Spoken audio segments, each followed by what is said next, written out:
ಕಾಂಗ್ರೆಸ್ ಸರ್ಕಾರಕ್ಕೆ ಯಾವ ರೀತಿ ಪರಿಣಾಮ ಆಗಬಹುದು? ಇದು ಕಾಂಗ್ರೆಸ್ ಸರ್ಕಾರಕ್ಕೆ ಇದರಿಂದ ಯಾವುದೂ ಪರಿಣಾಮ ಅಂತ ಅನ್ನೋ ಪ್ರಶ್ನೆ ಬರೋದಿಲ್ಲ. ಮೂಲಭೂತವಾಗಿ ಯಾಕೆ ನನ್ನ KDBಯಲ್ಲೂ ಕೂಡ ಇದು ಬಿಡದಿ ಟೌನ್ಶಿಪ್ ಇತ್ತು, ನಾವು ಅಲ್ಲಿ ಒಂದು ಇಂಡಸ್ಟ್ರಿಯಲ್ ಇದನ್ನು ಕೂಡ ಮಾಡಿದ್ದೀವಿ.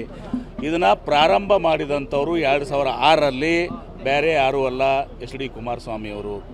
2006ರಿಂದ 2026ವರೆಗೆ 20 ವರ್ಷಕ್ಕೆ ಕಳೆದಿದ್ದಾವೆ. ಅವರು 2 ಬಾರಿ ಮುಖ್ಯಮಂತ್ರಿ ಆಗಿದ್ದರು. ಬರೀ ಅದು ಬೋರ್ಡ್ನಲ್ಲಿ ನೋಟಿಫಿಕೇಷನ್ ಆಗಿರುವಂಥದ್ದು, ಇನ್ನೂ ಲ್ಯಾಂಡ್ ಎಕ್ವಿಷನ್ ಸ್ಟಾರ್ಟ್ ಆಗಿರಲಿಲ್ಲ. ತದನಂತರ 3 ಬಾರಿ ಇವತ್ತು ಸಹ ಯಡಿಯೂರಪ್ಪನವರು ಮುಖ್ಯಮಂತ್ರಿ ಆದರು. ಜಗದೀಶ್ ಶೆಟ್ಟರ್ ಅವರು, ಬೊಮ್ಮಾಯಿ ಅವರು, ಸದಾನಂದ ಗೌಡರು. 20 ವರ್ಷ ನೀವು ಅದನ್ನು ಯಾಕೆ ಕೈ ಬಿಡಲಿಲ್ಲ? ನೀವು ಅದನ್ನು ಆ ನೋಟಿಫಿಕೇಷನ್ ಕ್ಯಾನ್ಸಲ್ ಮಾಡ್ಬೋದಾಗಿತ್ತಲ್ಲ. ಇದು ರಾಜಕೀಯ. DK ಶಿವಕುಮಾರ್ ಅವರು ಮುಖ್ಯಮಂತ್ರಿ ಆದಮೇಲೆ ಸ್ವಲ್ಪ JDS ಕುಮಾರಸ್ವಾಮಿ ಅವರಿಗೆ ಸ್ವಲ್ಪ ತೊಂದರೆ ಆಗ್ತಾ ಇದೆ. ಆ ಒಂದು ರಾಜಕೀಯ ಇಲ್ಲಿ ತರ್ತಾ ಇದ್ದಾರೆ ಅಷ್ಟೇ. ನ್ಯಾಚುರಲ್ ನಾಡಿದ್ನಲ್ಲ, ಕೇಳಿಬಿಡಿ ಅವರಿಗೆ. 2006ನಾಗ ಇದನ್ನು ಬಿಡದಿ ಟೌನ್ಶಿಪ್ ಪ್ರಾರಂಭ ಮಾಡಿದ್ದು ಯಾರು? ಇದು ನನ್ ಅದರ್ ದನ್ HD ಕುಮಾರಸ್ವಾಮಿ. ನಾವು ಕೈ ಬಿಟ್ವಿ, ನೀವು ಕೈ ಬಿಡಿ. ಯಾರು ಕೈ ಬಿಟ್ಟಿಲ್ಲಲ್ಲ, ಇನ್ನೂ ತನಕ ಕೈ ಬಿಟ್ಟಿದ್ರೆ, ಕೈ ಬಿಟ್ಟಿದ್ರೆ ಪ್ರಶ್ನೆ ಇರ್ತಿತ್ತಾ? 20 ವರ್ಷ ಕುಮಾರಸ್ವಾಮಿ ಅವರು 2 ಬಾರಿ ಮುಖ್ಯಮಂತ್ರಿ ಆದರು.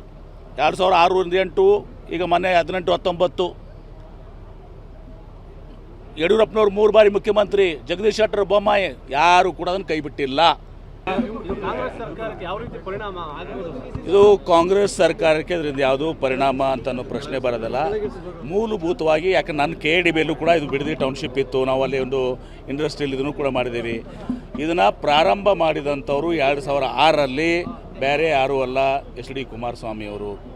2006ರಿಂದ 2026ವರೆಗೆ 20 ವರ್ಷಕ್ಕೆ ಕಳೆದಿದ್ದಾವೆ. ಅವರು 2 ಬಾರಿ ಮುಖ್ಯಮಂತ್ರಿ ಆಗಿದ್ದರು. ಬರೀ ಅದು ಬೋರ್ಡ್ನಲ್ಲಿ ನೋಟಿಫಿಕೇಷನ್ ಆಗಿರುವಂಥದ್ದು, ಇನ್ನೂ ಲ್ಯಾಂಡ್ ಎಕ್ವಿಷನ್ ಸ್ಟಾರ್ಟ್ ಆಗಿರಲಿಲ್ಲ. ತದನಂತರ 3 ಬಾರಿ ಇವತ್ತು ಸಹ ಯಡಿಯೂರಪ್ಪನವರು ಮುಖ್ಯಮಂತ್ರಿ ಆದರು. ಜಗದೀಶ್ ಶೆಟ್ಟರ್ ಅವರು, ಬೊಮ್ಮಾಯಿ ಅವರು, ಸದಾನಂದ ಗೌಡರು. 20 ವರ್ಷ ನೀವು ಅದನ್ನು ಯಾಕೆ ಕೈ ಬಿಡಲಿಲ್ಲ? ನೀವು ಅದನ್ನು ಆ ನೋಟಿಫಿಕೇಷನ್ ಕ್ಯಾನ್ಸಲ್ ಮಾಡ್ಬೋದಾಗಿತ್ತಲ್ಲ. ಇದು ರಾಜಕೀಯ. DK ಶಿವಕುಮಾರ್ ಅವರು ಮುಖ್ಯಮಂತ್ರಿ ಆದಮೇಲೆ ಸ್ವಲ್ಪ JDS ಕುಮಾರಸ್ವಾಮಿ ಅವರಿಗೆ ಸ್ವಲ್ಪ ತೊಂದರೆ ಆಗ್ತಾ ಇದೆ. ಆ ಒಂದು ರಾಜಕೀಯ ಇಲ್ಲಿ ತರ್ತಾ ಇದ್ದಾರೆ ಅಷ್ಟೇ. ನ್ಯಾಚುರಲ್ ನಾಡಿದ್ನಲ್ಲ, ಕೇಳಿಬಿಡಿ ಅವರಿಗೆ. 2006ನಾಗ ಇದನ್ನು ಬಿಡದಿ ಟೌನ್ಶಿಪ್ ಪ್ರಾರಂಭ ಮಾಡಿದ್ದು ಯಾರು? ಇದು ನನ್ ಅದರ್ ದನ್ HD ಕುಮಾರಸ್ವಾಮಿ. ನಾವು ಕೈ ಬಿಟ್ವಿ, ನೀವು ಕೈ ಬಿಡಿ. ಯಾರು ಕೈ ಬಿಟ್ಟಿಲ್ಲಲ್ಲ, ಇನ್ನೂ ತನಕ ಕೈ ಬಿಟ್ಟಿದ್ರೆ, ಕೈ ಬಿಟ್ಟಿದ್ರೆ ಪ್ರಶ್ನೆ ಇರ್ತಿತ್ತಾ? 20 ವರ್ಷ ಕುಮಾರಸ್ವಾಮಿ ಅವರು 2 ಬಾರಿ ಮುಖ್ಯಮಂತ್ರಿ ಆದರು. 2006ರಿಂದ 8, ಈಗ ಮೊನ್ನೆ 18-19. ಯಡಿಯೂರಪ್ಪನವರು 3 ಬಾರಿ ಮುಖ್ಯಮಂತ್ರಿ, ಜಗದೀಶ್ ಶೆಟ್ಟರ್, ಬೊಮ್ಮಾಯಿ, ಯಾರು ಕೂಡ ಅದನ್ನು ಕೈ ಬಿಟ್ಟಿಲ್ಲ.